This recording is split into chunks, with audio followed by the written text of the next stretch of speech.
Uncle এনারা চিনেন? আরে তো আমি চিনি না, গেটের সামনে যেতে হবে। ইউটিউব সব মিলানো চালায়।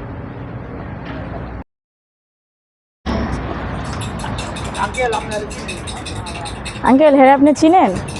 হ্যাঁ তো দেখছি আর কি নেই, দোকানদারি করেন।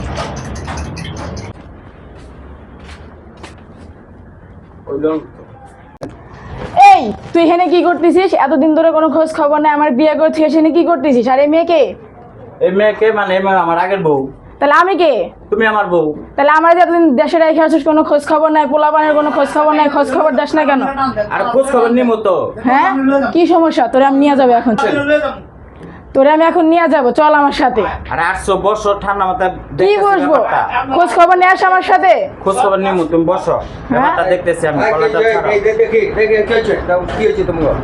উনি আমার কালার ছাড়ো এভাবে কালার ধরে মনে করো তো ঠিক না। অপমান না, আমরা তো নাচি দরজা।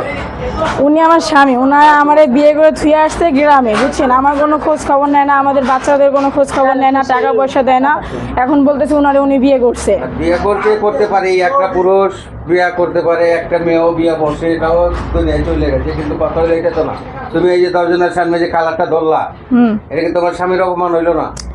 অপমান তো করতে চাই না, ইচ্ছে করে করা লাগছে। উনি কোনো খোঁজ খবর নেয় না কেন? আমি ওনার ওয়াইফ না? আইতে তুমি এখানে বসবা, তুমি 5 কথা শুনবা, মানুষের কাছে কইবা। আমরা তো আছি, ময়মুরের 5 জন এখানে আছে, এরা একটা বিচার করো না করি, এমন কোনো কথা না। তুমি এই কালারটা ধরলা, এটা তো তোমার অন্যায় হইলো, তুমি এটা ভুল। এই তুমি আমার জামাই কলার কেন ধরেছো? কারণ উনি আমার হাজবেন্ড। কে বলছো তোমার হাজবেন্ড? উনি আমার বিবাহিত হাজবেন্ড।